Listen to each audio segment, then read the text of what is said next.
আজকের প্রথম খবরটা হলো মেডিকেলে রোগীর কাছে ওষুধ বিক্রি করতে এসে ডাক্তারের হাতে আটক দালাল। ডায়ালাসিসের কিছু সরঞ্জাম একজন রোগীর কাছে বিক্রি করতে গিয়ে হাতে নাতে ধরা পড়ে দালাল।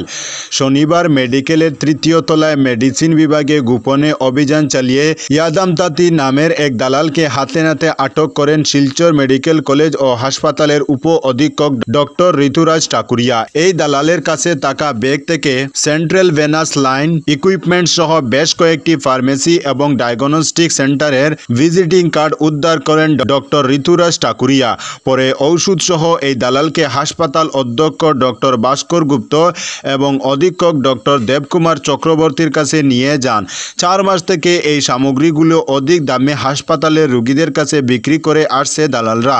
তার সঙ্গে শিবাদেব নামের আরও একজন দালাল রোগীদের কাছে দীর্ঘদিন থেকে ঔষধ সামগ্রী বিক্রি করছে বলে স্বীকার করে ইয়াদাম তাঁতি। পরে দালালকে পুলিশের কাছে সমঝে দেন হাসপাতাল কর্তৃপক্ষ। এই বিষয়ে গুঙ্গুর আউটপোস্টে একটি মামলা দায়ের করেছেন অধীক্ষক ডক্টর দেবকুমার চক্রবর্তী। এদিকে শিলচর মেডিকেল কলেজ ও হাসপাতালকে দালালমুক্ত করার জন্য অভিযান অব্যাহত থাকবে বলে জানান অধ্যক্ষ ডক্টর ভাস্কর গুপ্ত। আজকের পরবর্তী খবরটি হলো বোর্ডের অনুমতি ছাড়া রেজিস্ট্রেশন নয়, অবৈধ স্কুলের বিরুদ্ধে কঠোর পদক্ষেপ। শিক্ষার নামে অবৈধ বেসরকারি স্কুলের এবার লাগাম টানতে কঠোর পদক্ষেপ নিল শ্রীভূমি করিমগঞ্জ জেলা শিক্ষা বিভাগ। দীর্ঘদিন ধরে জেলায় অনুমোদনকারী স্কুল গজিয়ে ওঠার প্রবণতা নিয়ে শিক্ষানুরাগী মহলে চলছিল আলোচনা ও উদ্বেগ। এ নিয়ে নানা সময়ে সংবাদ মাধ্যমে খবর প্রকাশিত হলেও কার্যকর কোনো পদক্ষেপ দেখা যায়নি। অবশেষে সেই নৈরাজ্যের লাগাম টানতে জেলা স্কুল পরিদর্শক নীলবজ্যোতি দাস শুক্রবার এক কড়া নির্দেশ জারি করেছেন। শ্রীভূমি করিমগঞ্জ জেলায় ব্যাঙের ছাতার মতো গজিয়ে ওঠা অবৈধ বেসরকারি স্কুলগুলোর বিরুদ্ধে এবার কড়া অবস্থান নিলেন জেলা স্কুল পরিদর্শক নীলবজ্যোতি দাস। এ মর্মে তিনি নিজের দফতর থেকে স্বাক্ষরিত এক নির্দেশনায় তিনি স্পষ্ট জানিয়ে দিয়েছেন, বোর্ডের অনুমোদন ছাড়া কোনো অবস্থাতেই নবম ও একাদশ শ্রেণীর রেজিস্ট্রেশন করা যাবে না। ওই নির্দেশনায় বলা হয়েছে, ডাইরেক্টরেট অফ সেকেন্ডারি এডুকেশন এবং আসাম স্টেট স্কুল এডুকেশন ডিপার্টমেন্টের অনুমোদন ব্যতীত কোনো বেসরকারি বা বেঞ্চার স্কুল তাদের শিক্ষার্থীদের রেজিস্ট্রেশন করাতে পারবে না। এমনকি যদি কোনো অবৈধ স্কুলের ইউডাইস্কুডও থেকে থাকে তাও বাতিল করা হবে। শুধু তাই নয়, সরকারি প্রাদেশিকৃত অনুমোদিত কোনো স্কুলই তাদের কোড নম্বর ব্যবহার করে অবৈধ স্কুলের ছাত্রছাত্রীদের রেজিস্ট্রেশনে সহায়তা করতে পারবে না। আজকের পরবর্তী খবরটি হলো সেতুর উপর টেম্পো রেখে নদে মরণজাপ ব্যক্তির। সরাইঘাট সেতুতে ফের অঘটন ঘটল। একজন ব্যক্তি পুরনো সরাইঘাট সেতু থেকে ব্রহ্মপুত্র নদে মরণজাপ দিলেন। ব্রহ্মপুত্র নদে জাপ দেওয়া ব্যক্তি হলেন বরগাঁওয়ের মহেন্দ্র বর্মন, 60 বছর বয়সী। শনিবার সকালে মহেন্দ্র বর্মন টেম্পো নিয়ে বাড়ি থেকে বেরিয়ে পড়েন। তিনি সরাইঘাট সেতুর উপর টেম্পো রেখে নদে জাপ দিয়ে চরম পথ বেছে নেন। জাপ দেওয়ার আগে তার বাড়িতে একটি নোট রেখে গেছেন। মহেন্দ্র বর্মন পেশায় একজন গাড়ি চালক। নোটটিতে গাড়ি ভাড়ার কিছু বিবরণ লিখেছেন। নোটটিতে গুয়াহাটির বেশ কয়েকটি ব্যবসায়িক প্রতিষ্ঠানের কথাও উল্লেখ করা হয়েছে। নোটের পাশে মহেন্দ্র বর্মন লিখেছেন, দুনু মা ও সন্তানকে দেখবে। আজকের পরবর্তী খবরটি হলো ইসরায়েলি হামলায় ধ্বংস গাজার ক্যান্সার চিকিৎসা কেন্দ্র। গাজার স্বাস্থ্য মন্ত্রণালয় জানিয়েছে, ইসরায়েল গাজার একমাত্র বিশেষায়িত ক্যান্সার চিকিৎসা কেন্দ্র তুর্কি ফিলিস্তিনি ফ্রেন্ডশিপ হাসপাতাল ধ্বংস করেছে। তারা এটিকে একটি জঘন্য অপরাধ বলে আখ্যা দিয়েছে। ইসরায়েলের নতুন হামলায় ইতিমধ্যে শত শত নারী ও শিশুসহ প্রায় 600 জন ফিলিস্তিনি নিহত হয়েছে। জাতিসংঘের মানবাধিকার দপ্তর এই ঘটনায় ভয়াবহ শঙ্কা প্রকাশ করেছে। ইসরায়েল ও হামাসের মধ্যে হওয়া যুদ্ধবিরতি ভেঙে পড়ার পর মঙ্গলবার থেকে গাজায় নতুন করে হামলা শুরু করে ইসরায়েলি বাহিনী। এই হামলার ফলে নিহতদের সংখ্যা লাফিয়ে বাড়ছে। গাজার সরকারি মিডিয়া অফিস জানিয়েছে, যুদ্ধের শুরু থেকে এখন পর্যন্ত মৃতের সংখ্যা 61,700 ছাড়িয়েছে, যেখানে হাজারো মানুষ ধ্বংসস্তূপের নিচে চাপা পড়ে নিখোঁজ। আজকের পরবর্তী খবরটি হলো বিচারপতির ঘরে টাকা মেলেনি, বিতর্কের মাঝেই জানালেন দমকল বাহিনীর প্রধান। দিল্লি হাইকোর্টের বিচারপতি যশবন্ত বার্মার বাংলোতে আগুন নেভানোর সময় দমকল কর্মীরা কোনো নগদ অর্থ খুঁজে পায়নি। পাহাড় প্রমাণ বিতর্কের মাঝেই সাফ জানিয়ে দিলেন দিল্লি দমকল বাহিনীর প্রধান অতুল গর্গ। দমকল বাহিনীর প্রধান অতুল সংবাদ সংস্থা পিটিআইকে জানিয়েছেন, 14 মার্চ রাতে 11:35 বিচারপতি বার্মার বাংলোতে আগুন লাগার খবর মেলে। সঙ্গে সঙ্গে দুটি দমকলের ইঞ্জিন মেশিন নিয়ে কর্মীরা ঘটনাস্থলে পৌঁছান। রাত 11:43 দমকল কর্মীরা আগুন নেভানোর কাজ শুরু করেন। অতুল গর্গের কথায় আগুন বিচারপতির বাংলোর স্টোর রুমে লেগেছিল। সেখানে স্টেশনারি এবং গৃহস্থালির জিনিসপত্র মজুদ ছিল এবং আগুন নিয়ন্ত্রণে আনতে 15 মিনিট সময় লেগেছিল। ওই ঘটনায় কোনো হতাহতের ঘটনা ঘটেনি। তার দাবি, আগুন নেভানোর পরপরই আমরা পুলিশকে আগুনের ঘটনা সম্পর্কে অবহিত করি। এরপর দমকল বাহিনীর একটি দল ঘটনাস্থল ছেড়ে চলে যায়। আমাদের দমকল কর্মীরা তাদের অগ্নি নির্বাপন অভিযানের সময় কোনো নগদ অর্থ খুঁজে পায়নি। বিচারপতির বাংলো থেকে নগদ অর্থ উদ্ধারের ঘটনায় বিতর্ক তুঙ্গে উঠেছে। সারা দেশ জুড়ে শোরগোল পড়েছে। শুক্রবার জানাজানি হয় যে বিচারপতির সরকারি বাংলোর একটি ঘরে বিপুল নগদ টাকার সন্ধান মিলেছে। প্রত্যক্ষদর্শীরা জানিয়েছেন, ব্যবসায়ী, শিল্পপতি, নেতা, মন্ত্রীদের বাড়িতে ইডি, সিবিআই হানা দিলে যেমন ঘর ভর্তি নোটের বান্ডিল মেলে, বিচারপতির বাড়িতেও তেমনি বিপুল অর্থ মিলেছে, যার নজির প্রায় নেই বললেই চলে।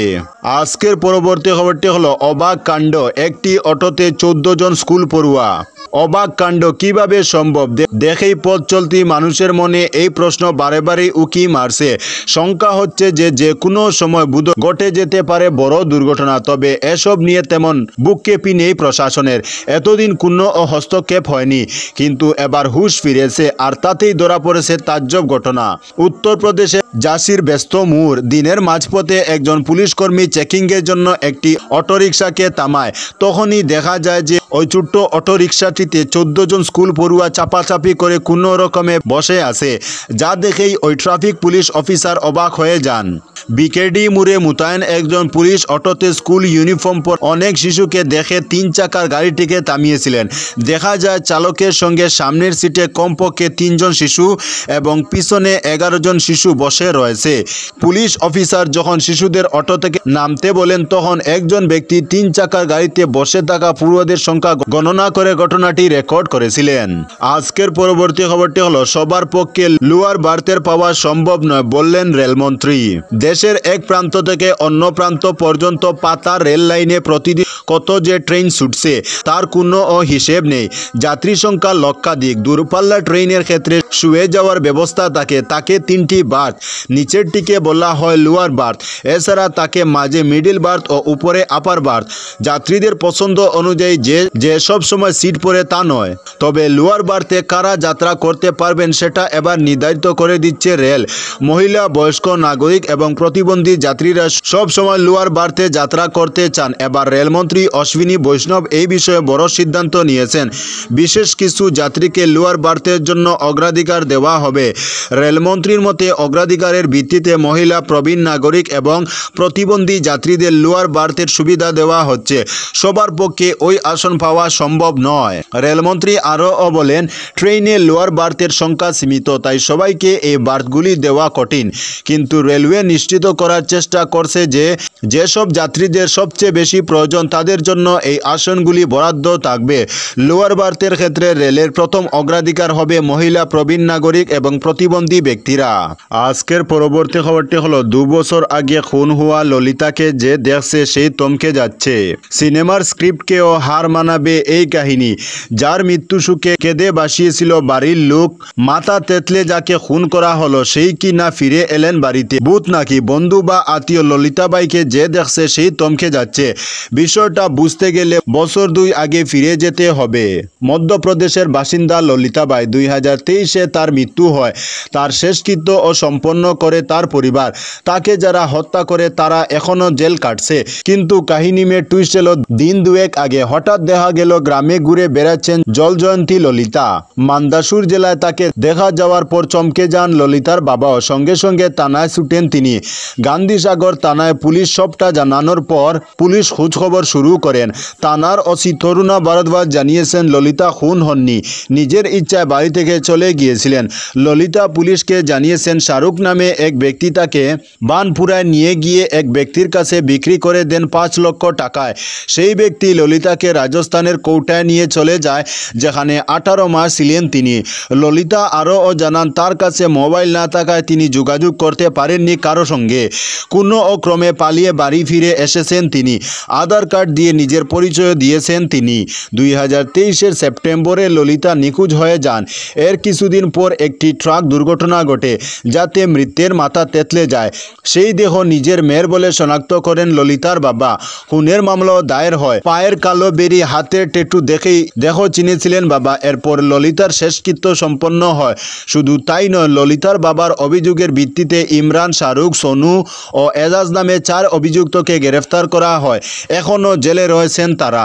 পুলিশ সুপার পদ্মবিলোচন শুক্লা জানিয়েছেন, আগে ওই মহিলার ডিএনএ পরীক্ষা করা হবে, তারপরই নিশ্চিত হওয়া সম্ভব হবে। তা নিশ্চিত হলে তবেই অভিযুক্তদের ছেড়ে দেওয়া হবে বলে জানিয়েছেন তিনি। আজকের পরবর্তী খবরটি হলো, চুরাইবাড়ি দুবাগে বস্ত্র ও ইফতার সামগ্রী বিতরণ সর্বধর্ম সমন্বয় সভার। অসম ত্রিপুরা সীমান্তবর্তী চুরাইবাড়ি দুবাগে অবস্থিত সর্বধর্ম সমন্বয় সভার ইন্টারস্টেট কার্যালয়ে এক বস্ত্র বিতরণ ও ইফতার মেহফিলের আয়োজন করা হয়। শুক্রবার অনুষ্ঠানে প্রায় 80 জন পুরুষ ও মহিলার হাতে তুলে দেওয়া হয় লুঙ্গি, শাড়ি, নাইটি, শার্ট, গেঞ্জি সহ বিভিন্ন বস্ত্র। পাশাপাশি ইফতারের সময় তাদের হাতে ইফতার সামগ্রীও তুলে দেন সংগঠনের কেন্দ্রীয় সাধারণ সম্পাদক HM আমির হোসেন এবং অন্যান্য সদস্যবৃন্দ। এ উপলক্ষে বক্তব্য রাখতে গিয়ে আমির হোসেন বলেন, মানবতাই মানব ধর্ম, মানব সেবাই শ্রেষ্ঠ কর্ম। এই মহান আদর্শকে সামনে রেখে সর্বধর্ম সমন্বয় সভা দীর্ঘদিন ধরে সমাজ কল্যাণমূলক কাজে ব্রতী রয়েছে। তো বন্ধুরা, আজকের জন্য এতটুকু। পরবর্তী কোনো নতুন ভিডিওতে দেখা হবে, তখন অবধি ধন্যবাদ।